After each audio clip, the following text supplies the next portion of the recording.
GS smart class में आप सभी का स्वागत है। मैं ताजिब हुसैन।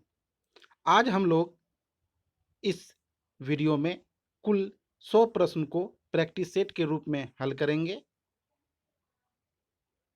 प्रैक्टिस सेट बनाने से हम लोग यह जान पाते हैं कि हम कितने प्रश्न का सही सही जवाब दे पा रहे हैं, और अगर हम प्रैक्टिस सेट का नियमित अध्ययन करते हैं तो निश्चित रूप से यह अभ्यास हमारे एग्ज़ाम हॉल में बहुत कारगर साबित होता है। और हम किसी भी टॉपिक को अगर पढ़े हैं और कितना उन्हें हम याद रख पाए हैं, यह जानने के लिए प्रैक्टिस सेट का अध्ययन बहुत आवश्यक है। तो दोस्तों, इसी को ध्यान में रखकर प्रैक्टिस सेट यह बनाया गया है। इसमें कुल 100 प्रश्न हैं। आप लोग इस प्रैक्टिस सेट को बनाइए और देखिए कि आप कितने प्रश्नों के सही सही जवाब दे पाते हैं। तो दोस्तों, जिन्होंने हमारे इस जीएस स्मार्ट क्लास को अभी तक सब्सक्राइब नहीं किया है तो वे सब्सक्राइब कर लीजिए और साथ में बेल आइकन को दबा दीजिए। तो दोस्तों, फटाफट अंदाज में हम लोग प्रारंभ करते हैं। आज का पहला प्रश्न है, मर्रे नदी कहाँ बहती है? पूछा जा रहा है, मर्रे नदी कहाँ बहती है? इसका सही जवाब होगा ऑस्ट्रेलिया। कहाँ बहती है? मर्रे नदी ऑस्ट्रेलिया में बहती है। बढ़ते हम लोग दूसरा प्रश्न की ओर। दूसरा प्रश्न है, शिव समुद्रम पनबिजली परियोजना किस राज्य में है? इसका सही जवाब होगा कर्नाटक। शिव समुद्रम पनबिजली परियोजना जो है वह कर्नाटक राज्य में है। आगे बढ़ते हैं। तीसरे नंबर का प्रश्न है, शिव समुद्रम पनबिजली परियोजना किस नदी पर स्थित है? शिव समुद्रम पनबिजली परियोजना किस नदी पर स्थित है? इसका सही जवाब होगा बिल्कुल कावेरी नदी। किस नदी पर स्थित है? कावेरी नदी पर। बढ़ते हम लोग अगले प्रश्न की ओर। अगला प्रश्न है 4 नंबर का, दक्षिण भारत की गंगा किस नदी को कहा जाता है? दक्षिण भारत की, याद रखिएगा इस प्रश्न में कई बार कंफ्यूजन हो जाता है। दक्षिण भारत की गंगा किस नदी को कहा जाता है? इसका उत्तर होगा कावेरी नदी। कावेरी नदी को दक्षिण भारत की गंगा कहा जाता है। कंफ्यूजन कहाँ होता है? अगर पूछा जाता है दक्षिण की गंगा किसे कहते हैं, तब आंसर होगा गोदावरी, दक्षिण की गंगा। लेकिन यहाँ पूछा जा रहा है दक्षिण भारत की गंगा। अगर दक्षिण भारत की गंगा पूछा जा रहा है तो कावेरी होगा। अगर भारत वर्ड का उपयोग नहीं किया जा रहा है, सीधा पूछा जा रहा है दक्षिण की गंगा किसे कहते हैं, तब गोदावरी आंसर होगा। तो यहाँ पर भारत है, इसलिए इसका उत्तर हो जाएगा कावेरी नदी। बढ़ते हम लोग आगे की ओर। अगला प्रश्न है, निम्नलिखित में से कौन सा कारखाना कटनी में स्थित है? कटनी कहाँ है? मध्य प्रदेश में है। कटनी में स्थित है। वह किस लिए प्रसिद्ध है? इसका सही जवाब होगा सीमेंट। क्या होगा? सीमेंट कारखाना के लिए कटनी प्रसिद्ध है। छठे नंबर का प्रश्न देखते हैं, भारत का सबसे निर्धन राज्य कौन सा है? भारत का सबसे निर्धन राज्य कौन सा है? इसका सही जवाब होगा बिहार। कौन सा राज्य होगा? बिहार। सातवां प्रश्न, हजारों झीलों की भूमि किसे कहते हैं? हजारों झीलों की भूमि किसे कहते हैं? इसका सही जवाब होगा फिनलैंड। किसे कहते हैं? फिनलैंड को हजारों झीलों की भूमि कहते हैं। अगला प्रश्न 8वां नंबर का है, हिंदू व्यू ऑफ लाइफ पुस्तक को किसने लिखा था? हिंदू व्यू ऑफ लाइफ पुस्तक कौन लिखा था, यह बताना है। इसका सही जवाब होगा एस राधा कृष्ण। क्या होगा? एस राधा कृष्ण। बढ़ते हम लोग 9वें प्रश्न की ओर। 9वां प्रश्न है, कामयानी पुस्तक को किसने लिखा था? कामायनी पुस्तक, कामायनी पुस्तक को किसने लिखा था? इसका सही जवाब होगा जयशंकर प्रसाद। किसने लिखा था?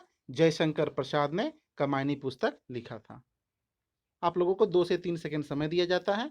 आप लोग अपने उत्तर को चयन करके रखें मन में और मिलाएं कितने प्रश्न आप सही बना पा रहे हैं।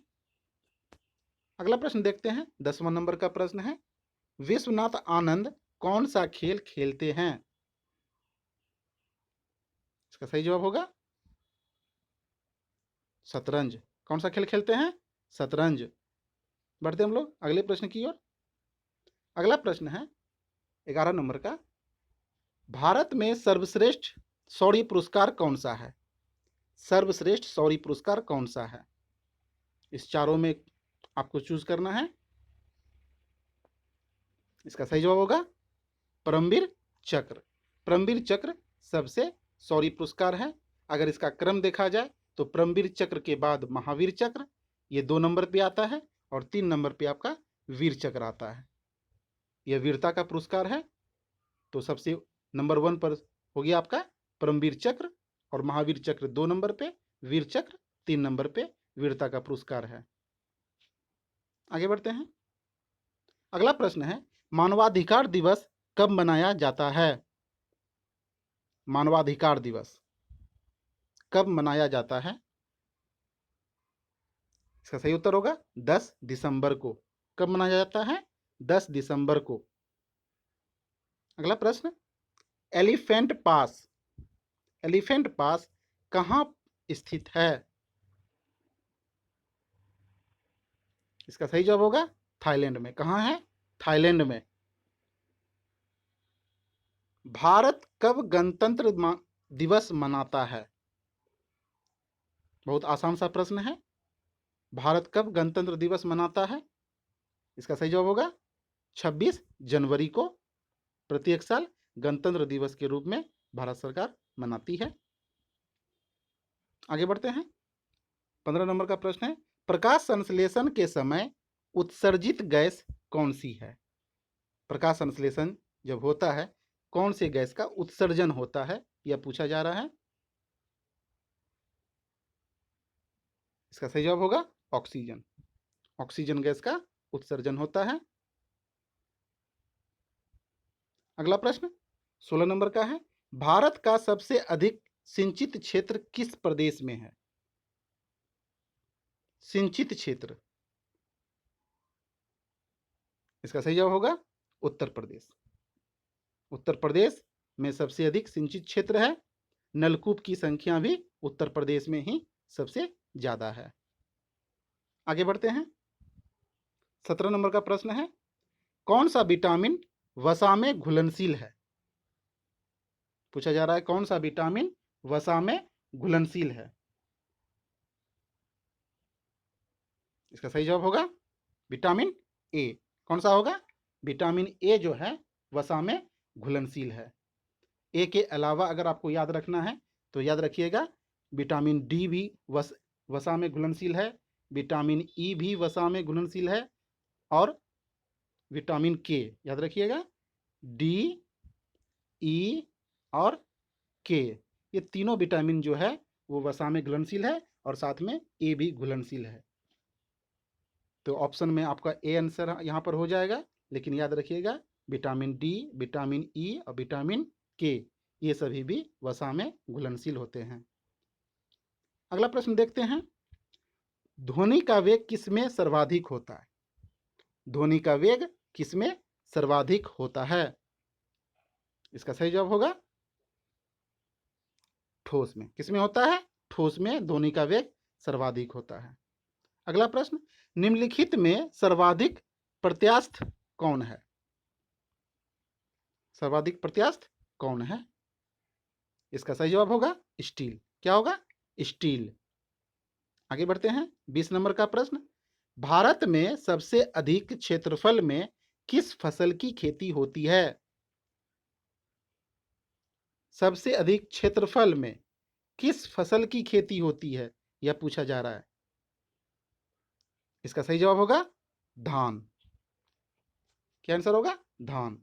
याद रखिएगा भारत में खाद्यान्न के अंतर्गत आने वाले कुल क्षेत्र के 47% भाग पर चावल की खेती होती है, इसलिए सबसे अधिक किसका हो गया? धान का। धान से ही चावल तैयार होता है। तो भारत में सबसे अधिक क्षेत्रफल में किस फसल की खेती होती है? तो कुल बोए गए क्षेत्र के 47% भाग पर धान की खेती होती है, इसलिए इसका उत्तर हो गया धान। आगे बढ़ते हैं। अगला प्रश्न है, भारत में हरित क्रांति की शुरुआत कब हुई थी? भारत में हरित क्रांति की शुरुआत कब हुई थी? इसका सही जवाब होगा 1966-67। 1966-67 के में भारत में हरित क्रांति की शुरुआत हुई थी। अगर पूछा जाता है हरित क्रांति की शुरुआत का श्रेय किसे दिया जाता है, तो याद रखिएगा डॉक्टर एम.एस. स्वामीनाथन को। Doctor MS. स्वामीनाथन जो थे वो भारत में हरित क्रांति के अग्रणी, यानी कि उन्हीं के द्वारा शुरुआत की गई थी, भारत में एम.एस. स्वामीनाथन के द्वारा। और अगर यह पूछा जाता है कि द्वितीय हरित क्रांति की भारत में शुरुआत कब हुई, तो उसका उत्तर हो जाएगा 1983-84। कब हो जाएगा? 1983-84, ये द्वितीय हरित क्रांति हो गया। और ये यहाँ पर जो है 1966-67 ये प्रथम हरित क्रांति की भारत में शुरुआत हुई थी। आगे बढ़ते हैं हम लोग। 22 नंबर का प्रश्न है, सोल्ज ने किसका आविष्कार किया था? सोल्ज ने किसका आविष्कार किया था? इसका सही जवाब होगा बिल्कुल टाइपराइटर। टाइपराइटर का आविष्कार सोल्ज ने किया था। 23 नंबर का प्रश्न, कौन सी यूरोपीय नदी ब्लैक फॉरेस्ट से निकलकर काला सागर में गिरती है? कहां से निकलती है? ब्लैक फॉरेस्ट से निकलती है और काला सागर में गिरती है। वह कौन सी नदी है? इसका सही जवाब होगा डेन्यूब नदी। कौन सी नदी? डेन्यूब नदी ब्लैक फॉरेस्ट से निकलती है और काला सागर में गिरती है। डेन्यूब नदी के किनारे कौन सा प्रमुख शहर बसा हुआ है? तो याद रखिएगा ऑस्ट्रिया का वियना शहर, हंगरी का बुडापेस्ट डेन्यूब नदी के किनारे ही बसा हुआ है। कौन कौन? ऑस्ट्रिया का वियना और हंगरी का बुडापेस्ट शहर डेन्यूब नदी के किनारे बसा हुआ है। आगे बढ़ते हैं। 24 नंबर का प्रश्न है, किलिमंजारो पर्वत, कौन सा पर्वत? किलिमंजारो पर्वत शिखर किस देश में स्थित है? इसका सही जवाब होगा तंजानिया। कहाँ है? तंजानिया में है। आगे बढ़ते हैं। स्थानीय पवन का कौन सा एक उदाहरण है? यानी कि कौन सा ये चारों में स्थानीय पवन का उदाहरण है, यह पूछा जा रहा है। इसका सही जवाब होगा बिल्कुल चिनूक। चिनूक जो है वह स्थानीय पवन है। चिनूक के बारे में जान लेते हैं थोड़ा सा।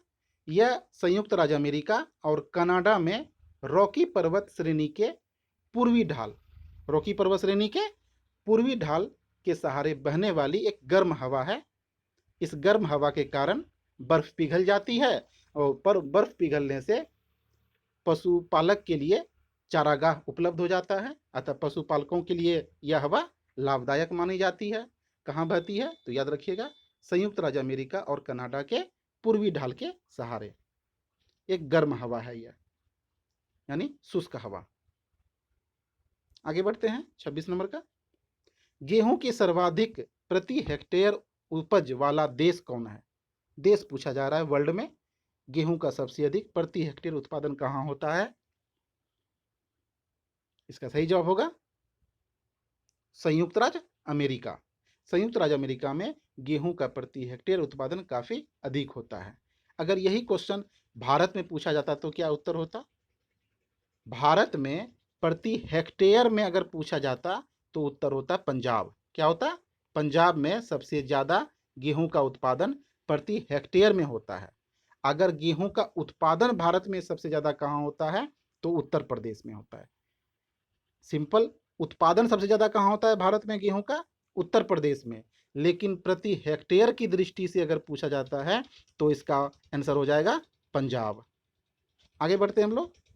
अगला प्रश्न है 27 नंबर का, मर्डेका कप, मर्डेका कप किस खेल से संबंधित है? मर्डेका कप किस खेल से संबंधित है? इसका सही उत्तर होगा बिल्कुल फुटबॉल। किससे है? फुटबॉल से है। मर्डेका कप का संबंध फुटबॉल से है। आगे बढ़ते हैं। 28 नंबर का प्रश्न है, नीली क्रांति किससे संबंधित है? नीली क्रांति किससे संबंधित है?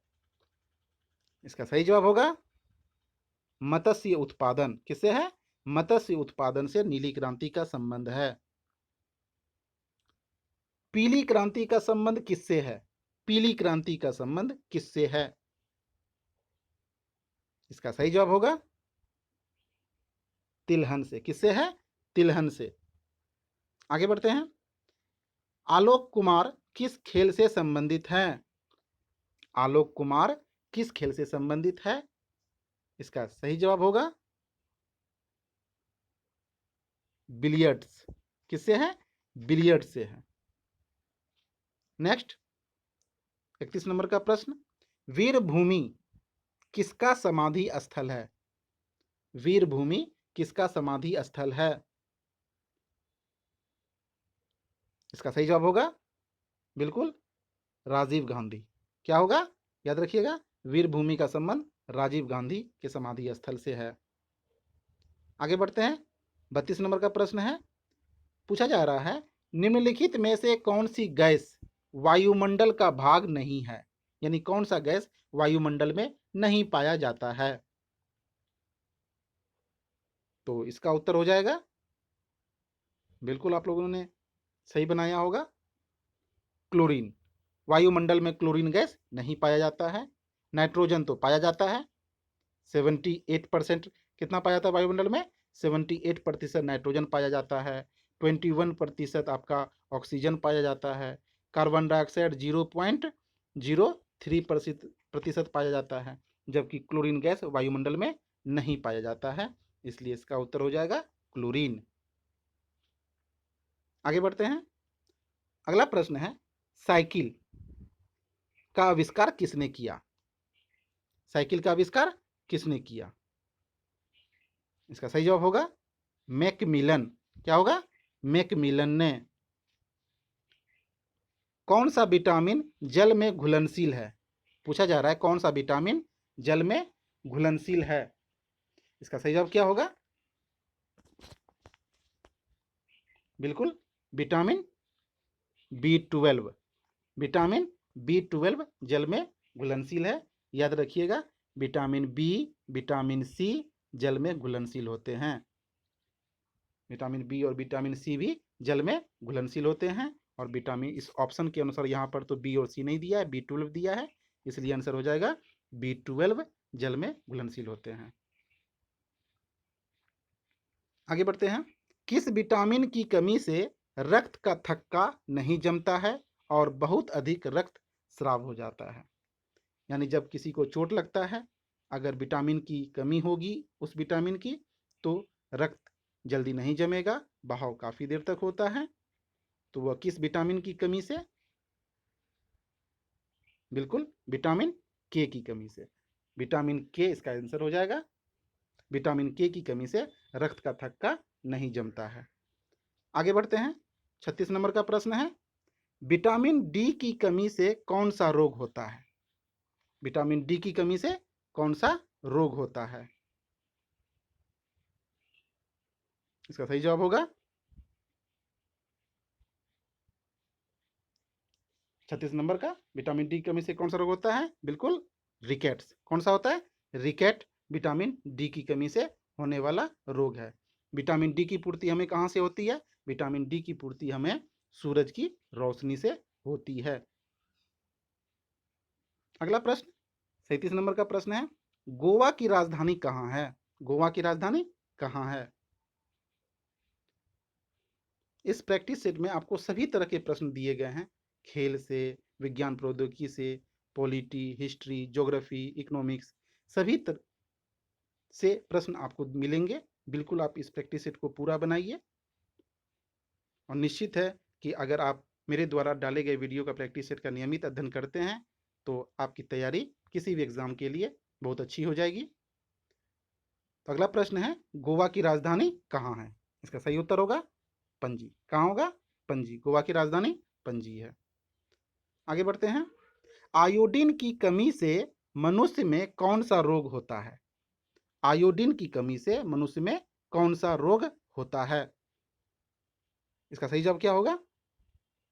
गाइटर, यानी कि गलगंड घेघा जो होता है उसी को गाइटर भी कहते हैं। तो याद रखिएगा, गाइटर आयोडीन की कमी से होने वाला रोग है। आगे बढ़ते हैं। अगला प्रश्न है, कुतुब मीनार का निर्माण किसने शुरू किया? पूछा जा रहा है शुरू किसने किया? तो इसका सही जवाब होगा बिल्कुल सही, कुतुबुद्दीन ऐबक। गुलाम वंश के संस्थापक कुतुबुद्दीन ऐबक ने कुतुब मीनार का निर्माण शुरू किया था। 40 नंबर का प्रश्न, कुतुब मीनार को किसने पूरा किया? देखिए फिर नेक्स्ट प्रश्न उसी पर आ गया, कुतुब मीनार को किसने पूरा करवाया? यानी कि कुतुबुद्दीन ऐबक ने उसको बनाना शुरू किया था, वह पूरा नहीं कर पाया था, उसके अधूरे काम को किसने पूरा किया? तो इसका सही जवाब होगा इल्तुतमिश। किसने पूरा किया था? इल्तुतमिश ने। एक बात और याद रखिएगा, अभी जो वर्तमान में कुतुब मीनार दिल्ली में है वह 5 मंजिला है। कितना मंजिला है? 5 मंजिला है। तो कुतुबुद्दीन सॉरी इल्तुतमिश ने 4 मंजिल का ही निर्माण करवाया था। 5वें मंजिल का निर्माण फिरोज शाह ने करवाया था।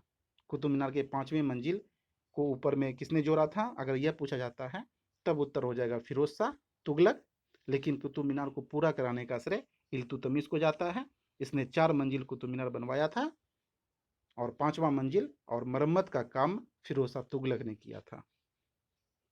आगे बढ़ते हैं। 41 नंबर का प्रश्न, कबीरदास के उपदेशों का सबसे महत्वपूर्ण संकलन कौन सा है? कबीरदास के उपदेशों का सबसे महत्वपूर्ण संकलन कौन सा है?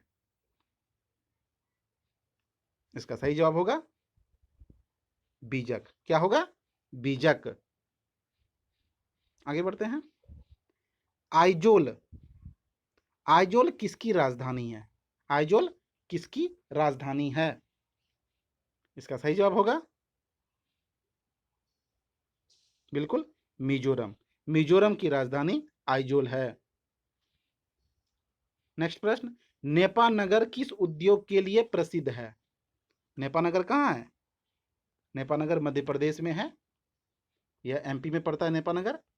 किस उद्योग के लिए प्रसिद्ध है? तो याद रखिएगा, नेपानगर अखबारी कागज के लिए प्रसिद्ध है। आगे बढ़ते हैं। निकट दृष्टि दोष, निकट दृष्टि दोष यानी इसे हम मायोपिया के नाम से भी जानते हैं, वाले व्यक्ति को किस लेंस का चश्मा दिया जाता है? इसका सही जवाब क्या होगा? बिल्कुल अवतल लेंस। निकट दृष्टि दोष वाले व्यक्ति को अवतल लेंस का चश्मा दिया जाता है।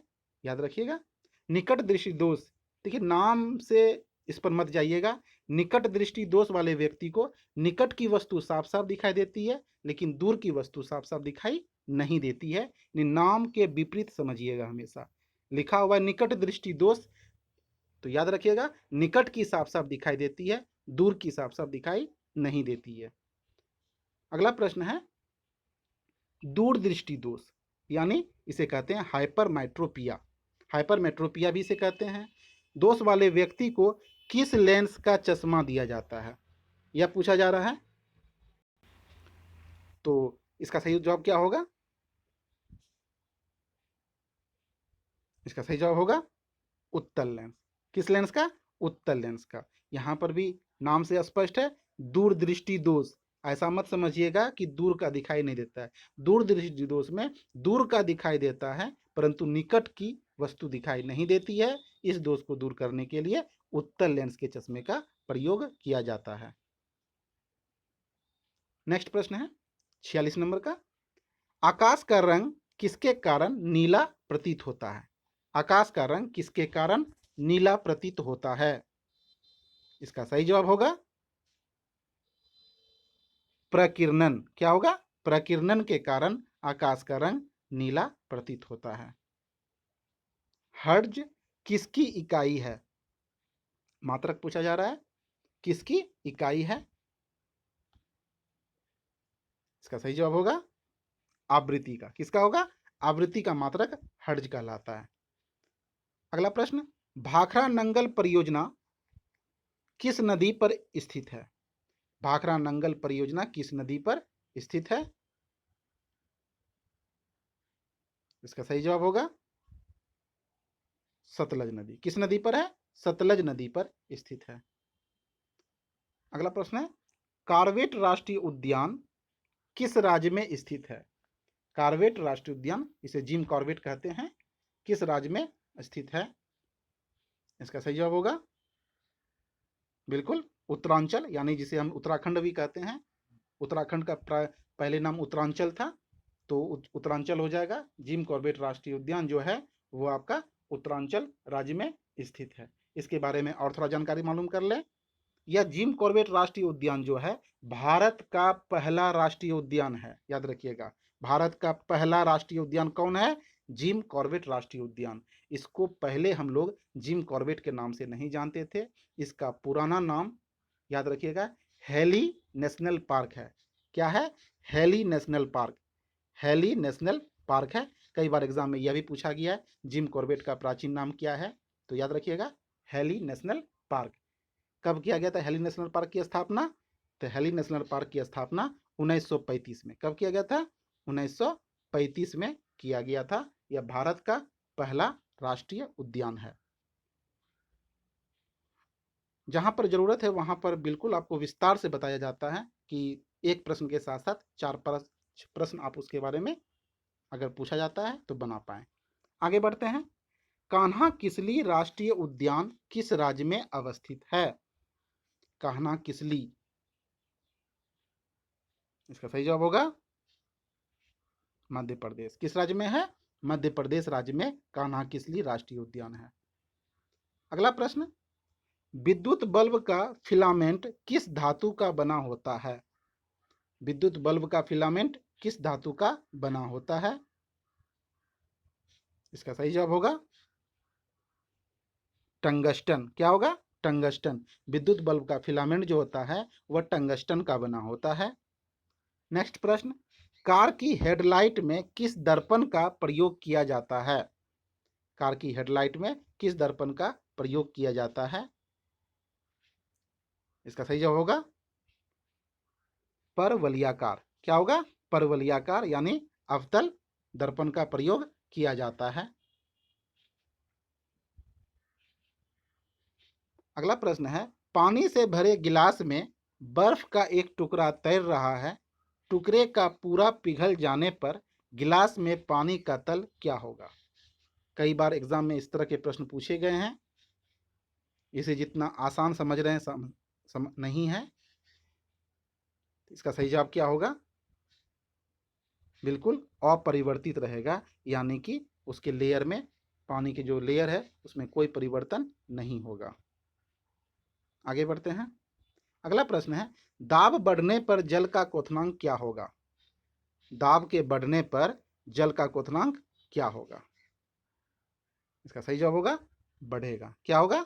बढ़ेगा। दाब के बढ़ने पर जल का क्वथनांक भी बढ़ेगा।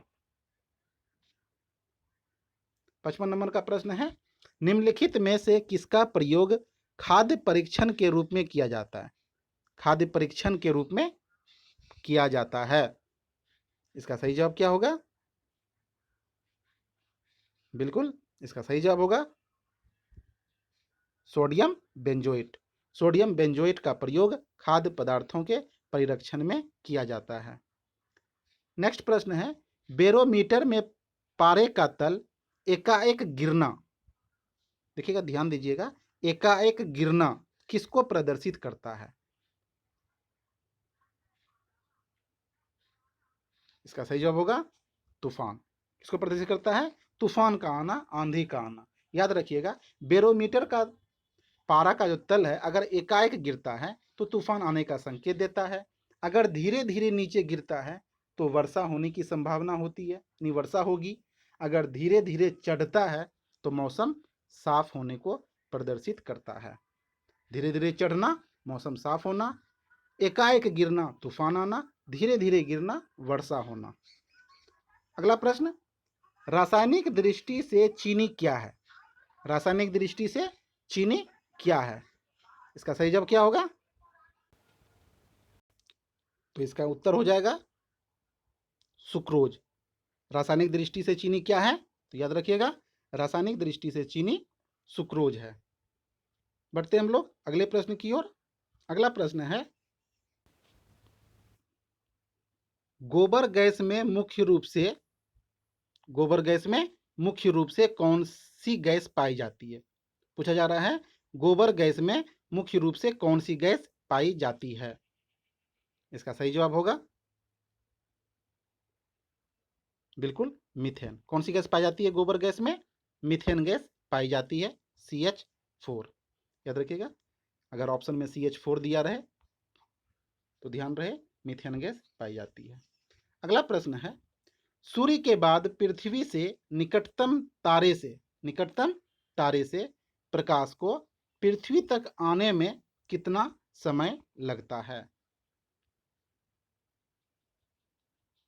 इसका सही जवाब होगा 4.2 वर्ष। कितना समय लगता है? 4.2 वर्ष। आगे बढ़ते हैं, सबसे शुद्धतम जल कौन सा है? पूछा जा रहा है सबसे शुद्धतम जल कौन सा है? इसका सही जवाब होगा वर्षा जल। वर्षा जल जो है वह सबसे शुद्धतम जल है। आगे बढ़ते हैं, अगला प्रश्न है, शुद्ध जल क्या होता है? शुद्ध जल जो होता है वह क्या होता है? 4 ऑप्शन दिया हुआ है। इसका सही जवाब होगा उदासीन होता है। शुद्ध जल क्या होता है? उदासीन होता है, यानी जिसका पीएच मान 7 होता है। जिसका पीएच मान 7 होता है वह शुद्ध जल होता है।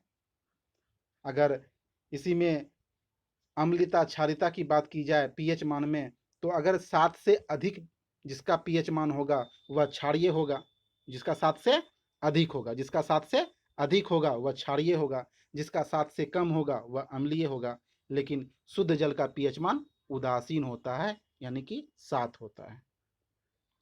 अगला प्रश्न है, अंतर्राष्ट्रीय व्यापार का प्रमुख प्रहरी कौन है? अंतर्राष्ट्रीय व्यापार, इंटरनेशनल ट्रेड का प्रमुख प्रहरी कौन है?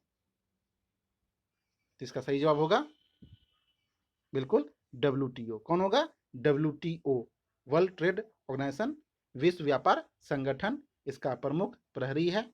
WTO के बारे में जान लें। इसकी स्थापना कब हुई थी WTO की?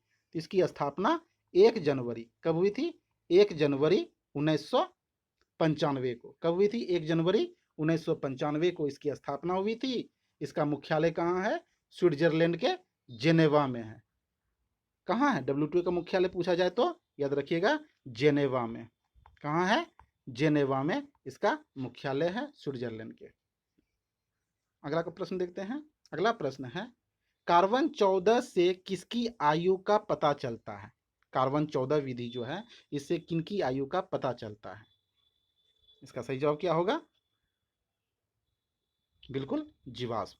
कार्बन 14 विधि से जीवाश्म की आयु का पता लगाया जाता है। अगला प्रश्न है, भारत का पहला वैज्ञानिक उपग्रह कौन सा है? पहला वैज्ञानिक उपग्रह भारत का पूछा जा रहा है, कौन सा है जो परिक्रमा में गया? इसका सही जवाब होगा आर्यभट्ट। क्या होगा? आर्यभट्ट। याद रखिएगा 19 अप्रैल 1975 कब हुआ? 1975 को आर्यभट्ट को अंतरिक्ष में स्थापित किया गया था। अगर ईस्वी पूछा जाए तो 1975 बिल्कुल याद रखिएगा। और यह जो अंतरिक्ष में प्रक्षेपित किया गया था यह पूर्व सोवियत संघ रूस के बेकानूर अंतरिक्ष केंद्र से प्रक्षेपित किया गया था। कहाँ से? पूर्व सोवियत संघ के बेकानूर अंतरिक्ष केंद्र से। बढ़ते हम लोग अगले प्रश्न की ओर। अगला प्रश्न है, विज्ञान दिवस कब मनाया जाता है? विज्ञान दिवस कब मनाया जाता है? इसका सही जवाब होगा बिल्कुल 24 फरवरी। 24 फरवरी को विज्ञान दिवस मनाया जाता है। नेक्स्ट प्रश्न देखते हैं हम लोग। अगला प्रश्न है, ब्रोनकाइटिस किसका एक रोग है? ब्रोनकाइटिस किसका एक रोग है, यानी कौन सा अंग इसका प्रभावित होता है इस रोग में? इसका सही जवाब होगा फेफड़ा। क्या होगा? फेफड़ा। ब्रोंकाइटिस फेफड़ा का एक रोग है। अगला प्रश्न, बीसीजी का टीका, बीसीजी का टीका किसके बचाव के लिए लगाया जाता है? बच्चे के जन्म होने के साथ ही यह टीका लगाया जाता है जन्म पर। तो यह किसके बचाव के लिए? इसका सही उत्तर होगा क्षय रोग। किसके बचाव के लिए? क्षय रोग के बचाव के लिए बीसीजी का टीका लगाया जाता है। बीसीजी का फुल फॉर्म क्या होगा? Bacillus Calmette Guerin. क्या होगा? बेसिलस कालमेटर ग्यूरिन बीसीजी का फुल फॉर्म है। जन्म के समय यह टीका लगता है तपेदिक यानी क्षय रोग के बचाव के लिए, सुरक्षा के लिए। अगला प्रश्न, मनुष्य के रुधिर का पीएच मान कितना होता है? मनुष्य के रुधिर का पीएच मान कितना होता है? इसका सही उत्तर होगा 7.4। कितना होगा? 7.4। मनुष्य का रक्त पीएच मान 7.4 होता है, अतः क्षारीय होता है।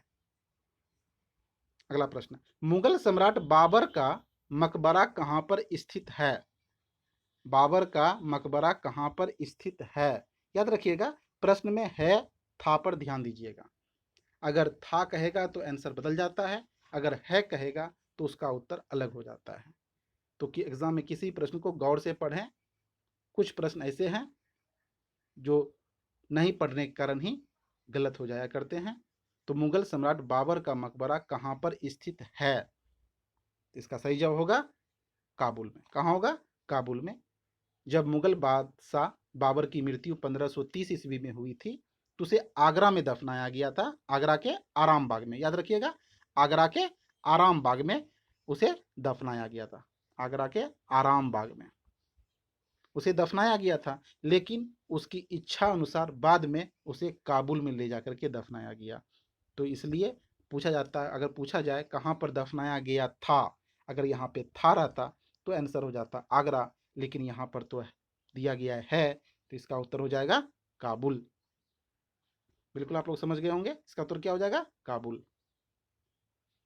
अगला प्रश्न देखते हैं, सोल्डर तार किस पदार्थ के बने होते हैं? सोल्डर तार किस पदार्थ के बने होते हैं? इसका सही जवाब होगा सीसा व टीन की मिश्र धातु का।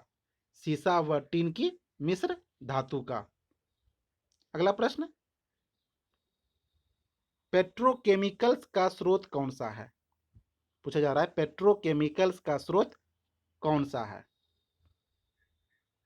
इसका सही जवाब होगा प्राकृतिक गैस। क्या होगा? प्राकृतिक गैस। आगे बढ़ते हैं, मदर टेरेसा द्वारा स्थापित संस्था क्या कहलाती है? मदर टेरेसा द्वारा स्थापित संस्था क्या कहलाती है? इसका सही जवाब होगा missionaries of charity. A number का आंसर हो जाएगा missionaries of charity. Mother Teresa के द्वारा स्थापित संस्था कहलाती थी missionaries of charity. Mother Teresa के बारे में अगर थोड़ी जानकारी मालूम करना है तो याद रखिए, मदर टेरेसा को नोबेल पुरस्कार कब दिया गया था? तो इसका उत्तर हो जाएगा 1979 में। कब दिया गया था मदर टेरेसा को नोबेल पुरस्कार? 1979 में दिया गया था। किस क्षेत्र में? शांति के क्षेत्र में।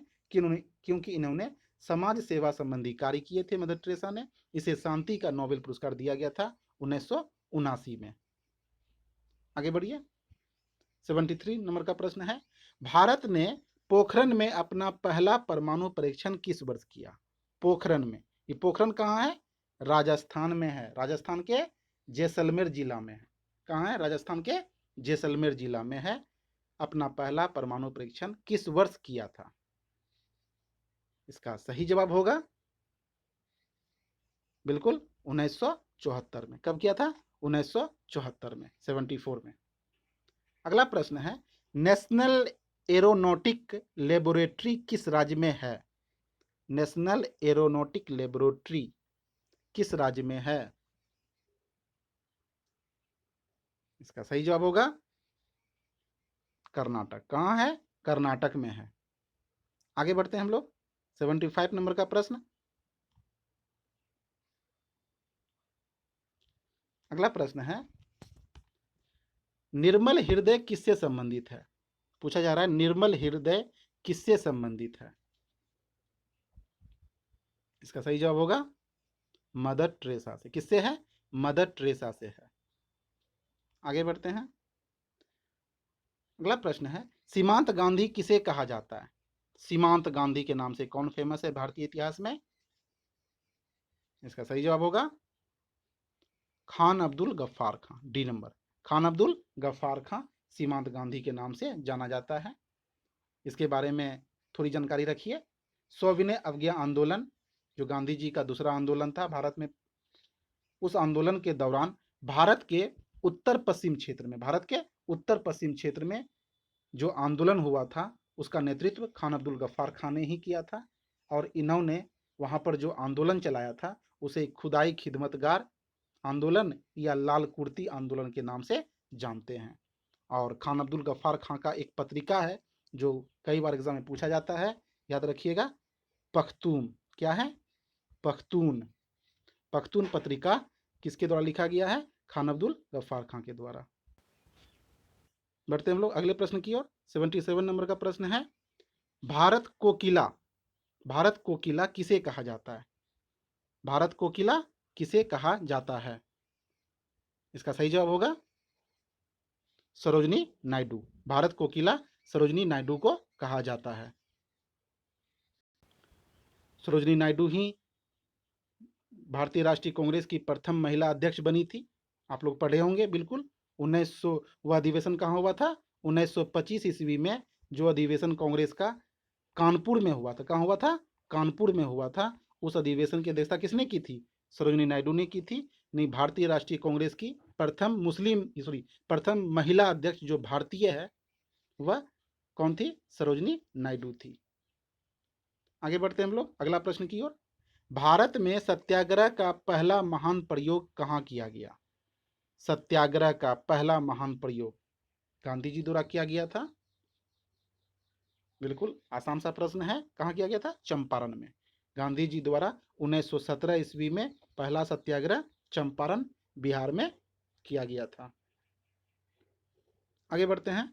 अगला प्रश्न है जब भारत स्वतंत्र हुआ था, जब भारत स्वतंत्र हुआ था उस समय इंग्लैंड का प्रधानमंत्री कौन था? उस समय इंग्लैंड का प्रधानमंत्री कौन था? इसका सही जवाब होगा बिल्कुल क्लीमेंट एटनी।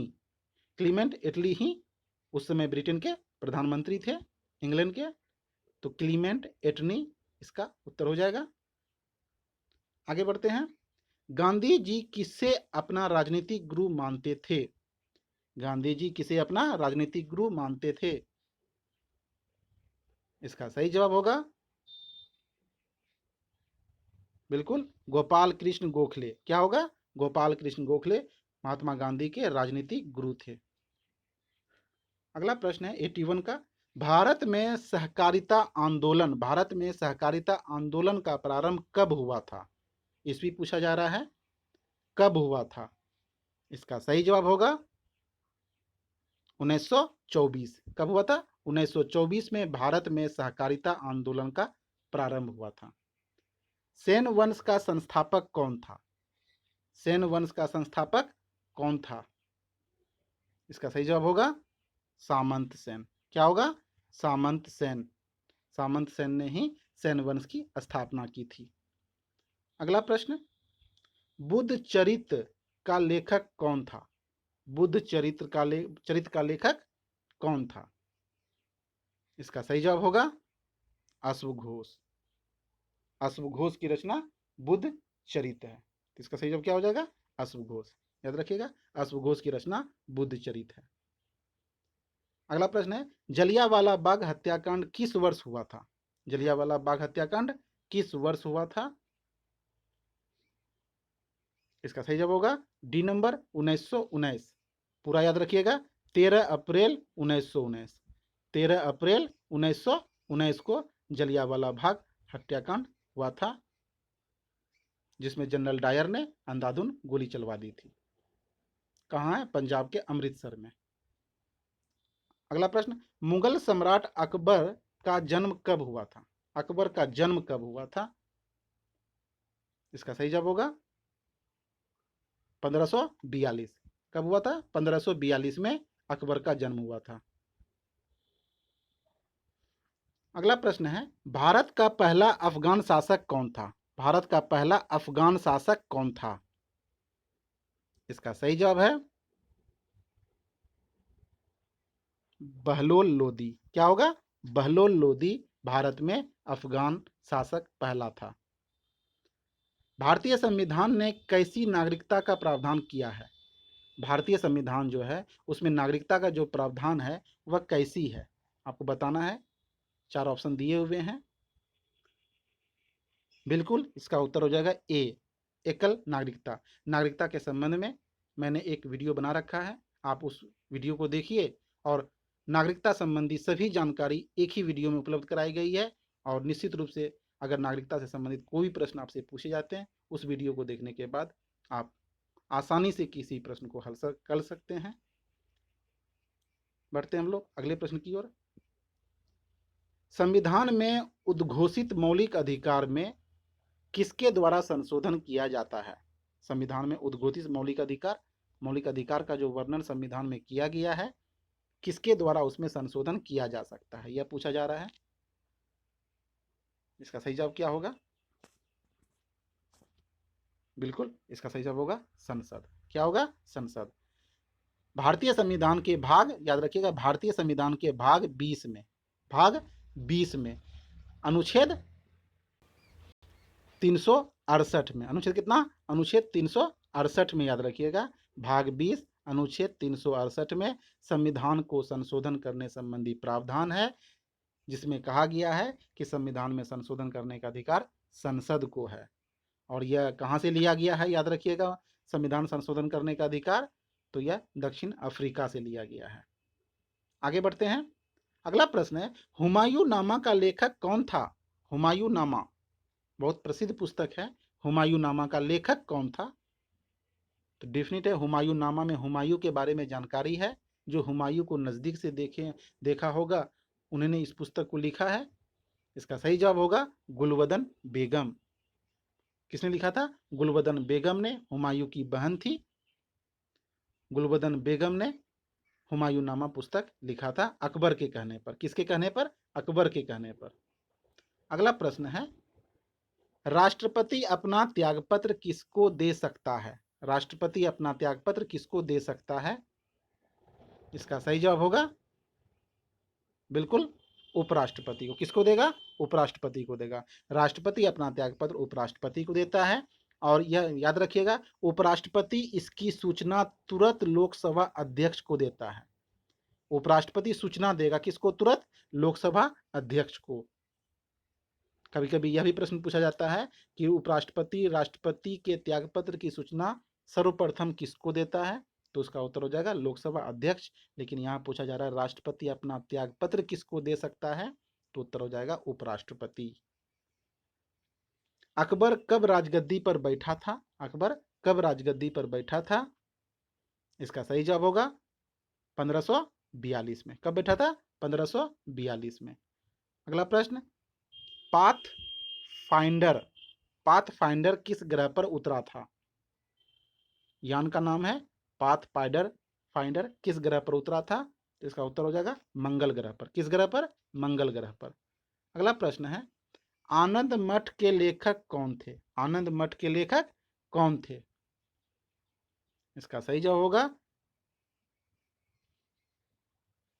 बिल्कुल बंकिम चंद्र चट्टोपाध्याय। बंकिम चंद्र चट्टोपाध्याय ने आनंद मठ की रचना की थी।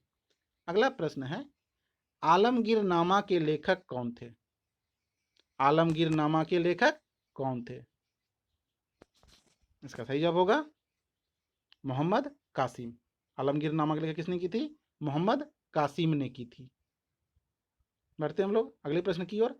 किसे भारत का महान वयोवृद्ध कहते हैं? यानी बूढ़ा व्यक्ति वयोवृद्ध, भारत का महान वयोवृद्ध कहते हैं। इसका सही उत्तर क्या होगा?